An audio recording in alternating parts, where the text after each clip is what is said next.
Hello there. My name is Brett Abraham. I am a developer and just released AstroClash. And by just, I mean literally today.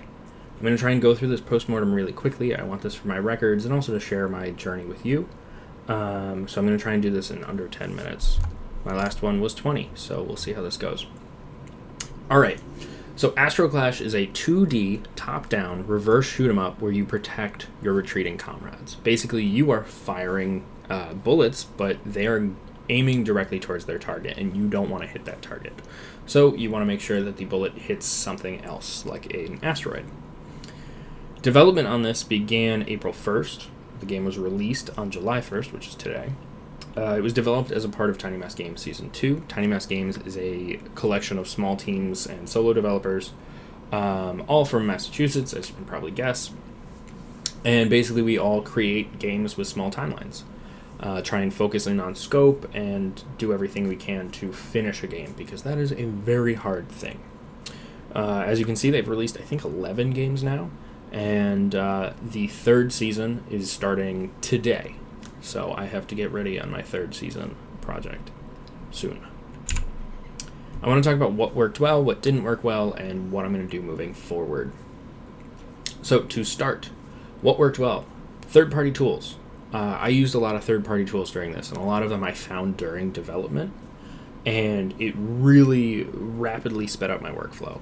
DoTween, I switched from LeanTween halfway through development, maybe not even halfway, for specific reasons, and I liked LeanTween, but DoTween was really, really good at speeding up my workflow. There's this little scene in the background here with spaceships and everything, and they are moving around. Some of them are warping away. I really love that effect.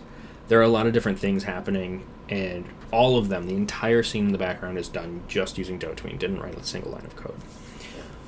The all-in-one shader.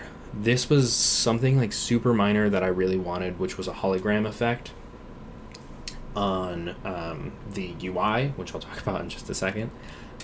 The all-in-one shader just allowed me to do a lot of different things that I toyed around with. Ultimately, the only one that ended up in the game, I believe, was that hologram effect, but it was something that I really felt was like necessary for the game to really have a good UI feel.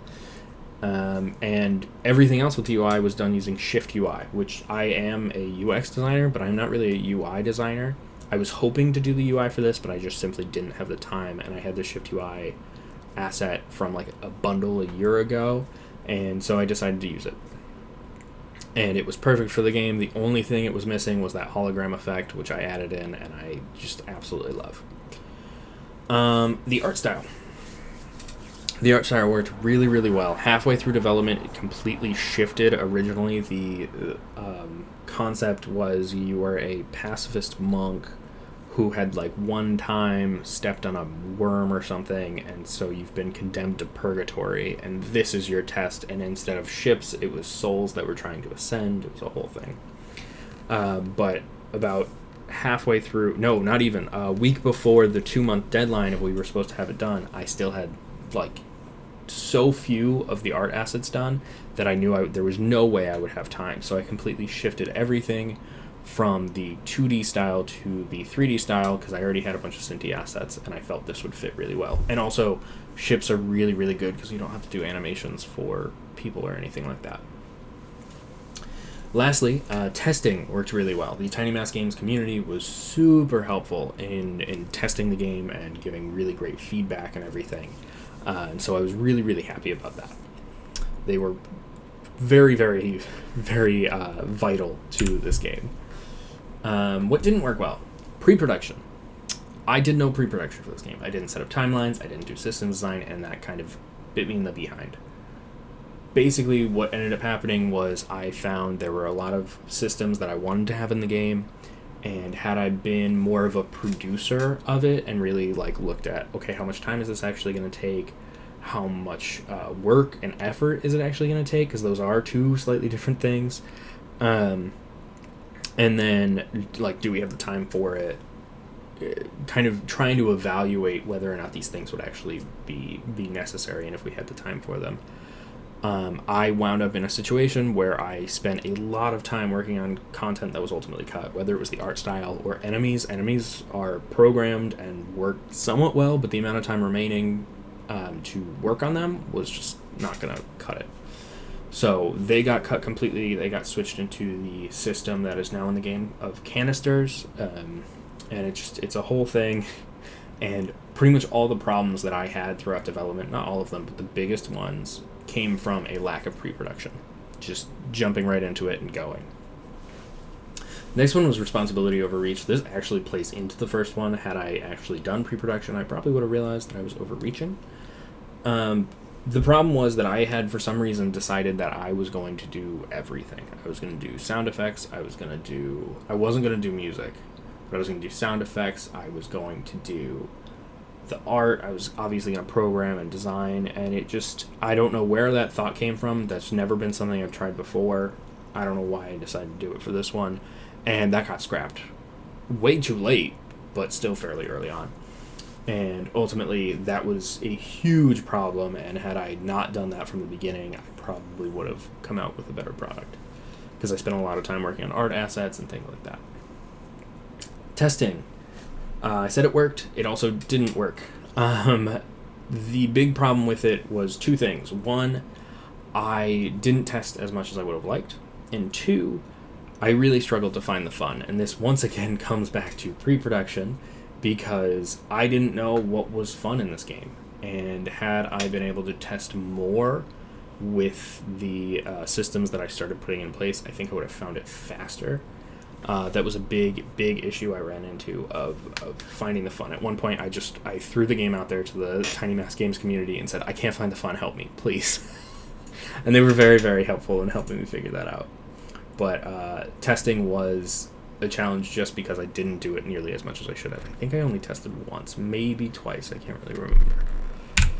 Alright, moving forward, what am I going to do for my next project? And I'm going to try and rush through these and not spend too much time.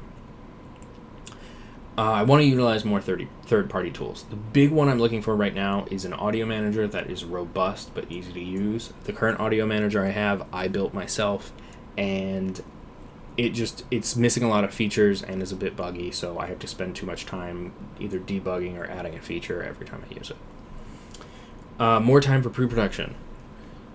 I can only go up from no pre-production, which is good. My plan for the next one is to spend at least a week, if not two, working just on pre-production. And that means doing systems design, building out a timeline to figure out, how much time I actually should be working on this, and building design docs that I'm going to reference, because I did not have those, and design docs are very important because you think you're going to remember things and you don't. I want to do more testing, and this comes back to more pre-production. I want to have milestones for where I'm actually going to test. And that also means that having testable builds is a priority. That will take precedence over pretty much anything else. Getting the mechanics in the game and getting the game to a state where someone can play it and test it and really get into that core loop. I'm also going to plan for less time. I was not able to work on this project as much as I wanted. I have a full-time job, and I had a lot of weekends that were taken up, whether it was by my best friend getting engaged or just being sick or whatever it was. So I'm going to try and plan for less time for the next project so that way I can better prepare. Polish as I go. There are a lot of things that I should have fixed earlier on, and it took me more time to fix them basically over the last 3 days than it would have if I did it like 2 months ago, because it was fresh in my brain at the time. Along with juice, which is a term I hate, but feel, I guess, is the better one. Adding that in. One of the big problems I had with the game was my first testable build didn't have any feel to it, which I think subtracted from the fun that the game actually was. And then this one's kind of a stretch goal. I want to do some basic marketing. I want to kind of keep up with my Twitter a bit better. I want to do screenshots and try and showcase how the project is going better than I did for this one. I think I only tweeted once in 3 months about this project before today, where I announced that it was out. So that's the plan. Really quickly, I'm going to talk about the next project, which is Project Vietnam. It is an asymmetrical real-time strategy game that is very stripped down. The idea is you are an American commander in Vietnam, and you are trying to balance all the responsibilities and all the challenges that are inherent with fighting in that war. It is very stripped down, no base building, no unit building. What you see is what you get. It's an ambitious project, but I think, with the pre-production and kind of planning, I can cut out as much as I can before I really, really get into it. So I'm excited for the project. I'm also going to be trying to work with an artist and a composer, and I'm going to try and keep people updated on it as I go through. All the links are in the description, so links to Tiny Mass Games and, of course, AstroClash are down below.